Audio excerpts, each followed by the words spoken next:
आप तो जानते ही होंगे, इजराइल और हमास का तो कॉन्फ्लिक्ट चल ही रहा है। और इसी बीच में हूती विद्रोही, जो यमन की हूती विद्रोही हैं, शिया समुदाय के लोग हैं, उन्होंने तो कमाल ही कर दिया। उन्होंने क्या किया, उन्होंने लाल सागर से इजराइल से आने वाले एक सामान लादने वाले शिप को ही अगवा कर लिया, और जो भारत आ रहा था, और भारत के साथ इजराइल की बॉन्डिंग है। तो इन सब के बारे में हम ये जानकारी देना चाहते हैं। हम सब जानते हैं कि हु आर हूतीज, यमन के हूती विद्रोहियों ने रविवार को दुनिया को चौंका दिया। दुनिया के लोग, पूरी दुनिया सन्न रह गई। हूती के लड़ाकों ने जो कसम खाई थी या धमकी दी थी कि हम इजराइल के किसी भी विमान को या फिर किसी भी लड़ाकू विमान को या फिर जहाज़ को हम टारगेट करेंगे। लाल सागर में भारत आ रहे एक मालवाहक जहाज़ को अगवा कर लिया, किडनैप कर लिया। इसके साथ ही हूतियों ने एक हेलीकॉप्टर का भी इस्तेमाल किया, जिससे वो इस जहाज़ में कूदे और फिर क्रू को बंधक बनाते हुए इसे अपने कब्जे में ले लिया। जहाज़ के इजराइल के लोगों से जुड़े हुए होने की वजह से, जहाज़ में जो लोग थे वो इजरायली थे। हूती विद्रोहियों ने इस जहाज़ को अगवा किया, और जिसके क्रू में कई देशों के मेंबर शामिल होते हैं। हर एक जहाज़ में ऐसा होता है। आपको बताएं, गाज़ा पट्टी में हमले के बाद से इजराइल को धमका रहे हैं हूती, और इजराइल के खिलाफ हमास की मदद का भी ऐलान किया। समुद्र में जहाज़ को अगवा कर लिया। अगवा करने के बाद इजराइल को बहुत बड़ा झटका दिया है। यमन के हूती विद्रोही जो यहूदियों के खिलाफ हैं, यहूदियों से जलते हैं, उन्हें नेस्तनाबूद करना चाहते हैं, ने कुछ समय पहले हमास को समर्थन देने का ऐलान तो किया था, और ये भी कहा कि हम इजराइल के खिलाफ मोर्चा खोलने वाले हैं। इसके बाद उसने इजरायली सेना को निशाना बनाते हुए मिसाइल और रॉकेट हमले भी किए। लेकिन रविवार को हूतियों ने इजराइल ही नहीं, दुनिया भर को चौंकाते हुए लाल सागर में गैलेक्सी लीडर नाम के जहाज़ को अगवा कर लिया। इजराइल से जुड़ा ये जहाज़ तुर्की से भारत आ रहा था। इस घटना से सबकी निगाहें हूतियों की ओर घूम गई हैं। इस बात का भी अंदेशा जताया लगा है कि आने वाले समय में हूतियों की ओर से इस तरह की कुछ और घटनाओं को अंजाम दिया जा सकता है। हूती विद्रोहियों ने एक बयान जारी करते हुए कहा कि उन्होंने समुद्र से इजरायली जहाज़ का अपहरण कर लिया है। अब जो करते बनते हो वो करो। जहाज़ में सवार लोगों को उन्होंने नुकसान नहीं पहुंचाया है। जहाज़ में सवार लोगों के साथ वह इस्लामिक मूल्यों के अनुसार बर्ताव कर रहे हैं। इस जहाज़ को हालांकि ब्रिटिश कंपनी का बताया जा रहा है, लेकिन हूती इसे इजरायली जहाज़ कह रहे हैं। बीच समुद्र से जहाज़ का अपहरण करने के बाद ये सवाल उठ रहा है कि इस समूह ने ऐसा क्यों किया, और इजराइल के साथ ही क्यों किया। अब इसका मतलब ये हुआ कि इजराइल के लोगों के साथ बहुत बड़ा धोखा हुआ है। वो अब सुरक्षित नहीं रहे पूरी दुनिया में। 1990 के दशक में हुई हूती विद्रोहियों की शुरुआत, ईरान से समर्थन पाने वाले हूती संगठन का जन्म यमन 1980 और 1990 के बीच में इसी दशक में हुआ था। आंदोलन एक विजय प्राप्त करने की तरह था, जिसे हूती आंदोलन के नाम से जाना जाता है। हूती विद्रोही परिवार ने शिया इस्लाम के जायदी संप्रदाय के समर्थन से आंदोलन शुरू किया था, और हूतियों ने कभी यमन पर शासन किया था, लेकिन समय के साथ अपनी संपत्ति खो दी और हाशिए पर चले गए। हूतियों का अमन सरकार के साथ टकराव हमेशा बना रहता है, और यमन में एक लंबी लड़ाई शुरू हो गई। अपनी सरकार के साथ साथ सऊदी अरब के साथ भी हूतियों का सीमा पर टकराव हो चुका है। हूतियों का यह ग्रुप यमन के उत्तरी क्षेत्र में शिया मुस्लिमों का सबसे बड़ा आदिवासी संगठन है। हूतियों ने 2004 से लेकर के 2010 तक यमन के सालेह सरकार की सेना से 6 बार युद्ध किया है। साल 2011 में अरब देशों सऊदी अरब, यूएई, बहरीन के हस्तक्षेप के बाद यह युद्ध शांत हुआ था। इन सभी देशों की साझा सेनाओं को भी हूतियों ने लंबे समय तक छकाया था, परेशान किया था। एक रिपोर्ट के मुताबिक हूती विद्रोहियों के पास लगभग 2 लाख की सेना है। समझ रहे, ऐसे वैसे नहीं, जिनके पास रॉकेट हैं और छोटी मिसाइल जैसे हथियार हैं। तो इन हूती विद्रोहियों को खड़ा किसने किया है? ईरान ने। ईरान अमेरिका के खिलाफ कोई ना कोई दाव हमेशा चलता रहता है, जिससे उसकी मुस्लिम वर्ल्ड में वाहवाही होती रही। हूतियों ने जहाज़ का अपहरण किया क्यों है? हूतियों ने लाल सागर से मालवाहक जहाज़ को इसलिए अगवा किया है क्योंकि उनको लगा कि ये इजराइल का है। दरअसल जहाज़ के मालिकों को रेकार कैरियर्स नामक कंपनी से जोड़ा गया है। इस कंपनी की स्थापना इजराइल के बड़े कारोबारी अब्राहम रामी उगर ने की है। कंपनी के नाम से हूतियों को लगा कि ये जहाज़ इजराइल का है। इजराइल पीएम नेतन्याहू के कार्यालय ने इस दावे को खारिज करते हुए कहा है कि जहाज़ का स्वामित्व एक ब्रिटिश कंपनी के पास है और इसे जापानियों द्वारा संचालित किया जाता है। जहाज़ के चालक दल के 25 सदस्यों में से कोई भी इजरायली नहीं है। तो फिर क्यों अगवा कर लिया है? ये कहानी थी हूतियों के हूतियों से जुड़ी हुई कहानी। लेकिन यहाँ पर एक और बात आपको जोड़ दें कि हूती कोई ऐसे वैसे विद्रोही नहीं है। ये खूंखार हूती विद्रोही संयुक्त अरब अमीरात, सऊदी अरब को निशाना भी बना चुके हैं। यमन के हूती विद्रोहियों ने संयुक्त अरब अमीरात पर मिसाइल और ड्रोन से जोरदार हमला किया था और अबू धाबी पर हुए इस हमले में 2 भारतीयों की मौत भी हो गई थी। हूती विद्रोहियों ने विदेशियों पर और हमले की चेतावनी दी है। संयुक्त अरब अमीरात के एक मुख्य अंतर्राष्ट्रीय हवाई अड्डे को निशाना बनाया गया है। यूएई की राजधानी अबू धाबी के मुख्य एयरपोर्ट पर सोमवार को आग लगा दी गई। इसमें 2 भारतीय नागरिकों समेत 3 लोगों की मौत भी हो गई, 6 अन्य घायल भी हो गए। संयुक्त अरब अमीरात के एक मुख्य अंतर्राष्ट्रीय अड्डे को निशाना बनाया गया। यूएई की राजधानी अबू धाबी के मुख्य एयरपोर्ट पर सोमवार को आग लग गई और 3 ईंधन टैंकरों में विस्फोट हो गया। इसमें 2 भारतीय नागरिकों समेत 3 लोगों की मौत हो गई और 6 अन्य घायल हो गए। अबू धाबी पुलिस ने इसके लिए ड्रोन हमले को जिम्मेदार ठहराया है। यमन के हूती विद्रोहियों ने इस हमले की जिम्मेदारी ले ली।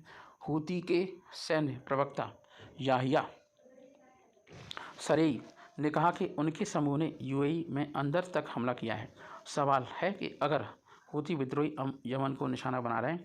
दरअसल यमन के बड़े हिस्से पर हूती विद्रोहियों का कब्जा हो चुका है। यहाँ अंतर्राष्ट्रीय स्तर पर मान्यता प्राप्त सरकार की बहाली के लिए सऊदी अरब की अगुवाई वाला सैन्य गठबंधन हूतियों के खिलाफ लड़ रहा है। यमन के गृह युद्ध में लड़ाई के लिए यूएई सऊदी अरब संगठन 2015 में शामिल हो गया था। यूएई ने हाल के हफ्तों में यमन में हूतियों के ठिकानों के खिलाफ अपने हवाई अभियान को तेज कर दिया है। हूती विद्रोहियों ने कहा कि वह इसके खिलाफ जवाबी कार्रवाई करेंगे और इस हमले का भरपूर आनंद उठाएंगे। जय हिंद, जय भारत। तो यमन हूती विद्रोही seized a ship in Red Sea with link to Israeli company. Japan government confirmed capture of ship appealing to Houthi and Iranian authorities for ship release of vessel. Jerusalem, Israel said on a Sunday at Yemen Houthi had seized a British-owned Japanese-operated cargo ship in the southern Red Sea, describing the incident as an Iranian act of terrorism with consequences for international maritime security. The Houthis said that had seized a ship in that area but described it as Israeli. We are treating the ship's crew in accordance with Islamic principles and values, a spokesperson for the group said, making no reference to the Israeli account. The Houthis, an ally of Tehran, means Iranian supporters, have been launching long-range missile and drone salvos at Israel in solidarity with the Palestinian or Palestine Hamas fighting in Gaza. We strongly condemn such act. Chief Cabinet Secretary of Hirokazu Matsuno told a news conference, no Japanese national are among the crew, he said. Galaxy Leader is owned by a company registered under the Isle of Man headquarters Ray Car Carrier, which is a unit of Tel Aviv Incorporated Ray Shipping, according to LSEG data. Ray Car Carrier and Ray Shipping could not be immediately reached for comment outside business hour. Japan's Nippon Usein 9101.T, also known as NYK, said a company had set up a task force to gather more information, including on the safety of the 25 members who are from Philippines, Bulgaria, Ukraine, Romania, Mexico. The vessel, a car carrier, had been heading toward India from Europe with no cargo. A spokesperson said last week Houthi leadership said their forces would make further attack on Israel and they could target Israeli ships in the Red Sea and the Bab al Mandeb Strait. The US was monitoring the situation, a defense official said. Israeli Prime Minister Benjamin Netanyahu's office said a ship which it did not name had been seized.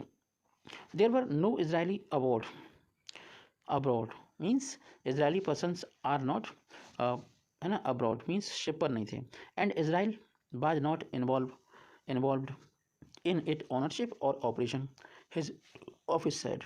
This is another Iranian act of terrorism that represents an escalation in Iran's belligerence against the citizens of free world with concomitant international ramification via with the security of global shipping routes, his office said.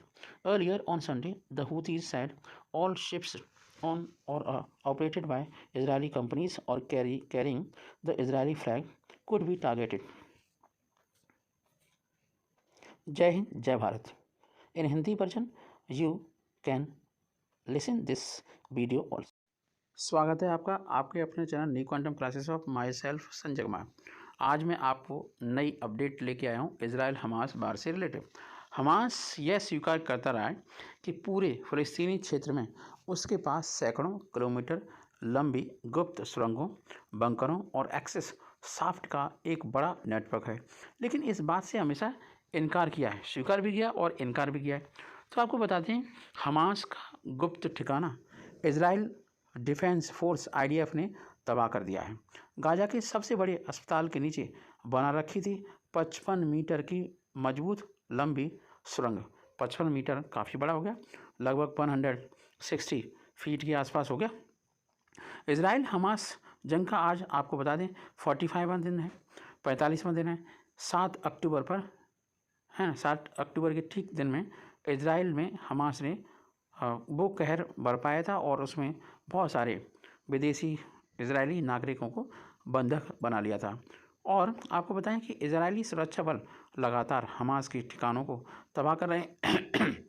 इसी क्रम में रविवार को Israeli सुरक्षा बल IDF ने Gaza पट्टी के सबसे बड़े अस्पताल अल शिफा हॉस्पिटल के नीचे फ़लस्तीनी गोरखों द्वारा खोदी गई एक सुरंग का वीडियो जारी कर दिया.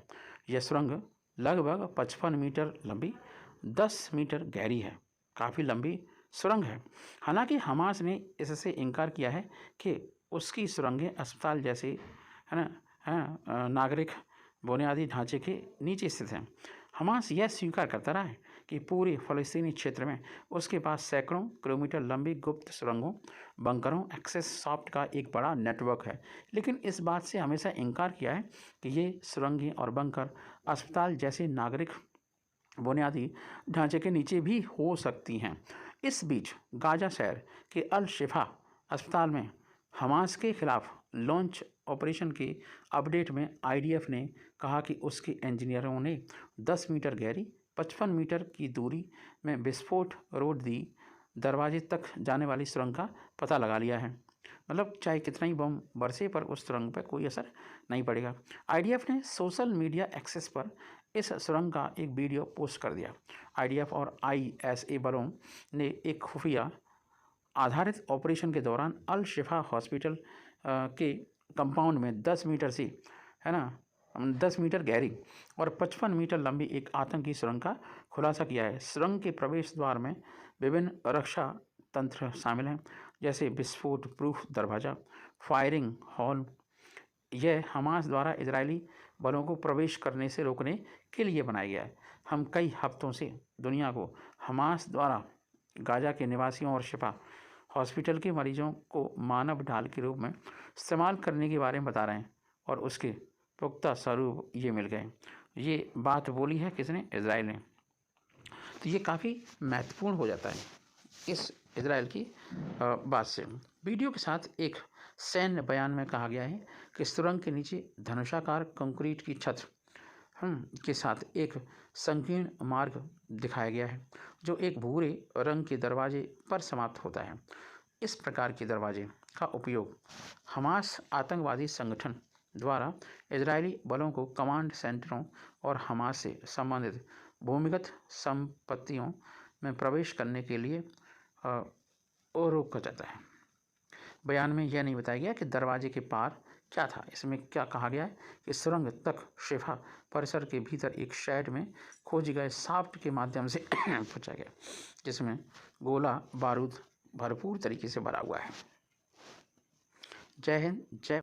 हम सब जानते हैं कि चाइना ने पाकिस्तान के साथ साथ और भी देशों के साथ CPEC China Pakistan economic corridor के साथ और भी देशों के साथ CPEC के हस्ताक्षर करवा लिए हैं, जिसकी वजह से चाइना के बहुत सारे लोग जो भी इंजीनियर वगैरह हैं वो सब पाकिस्तान में हैं।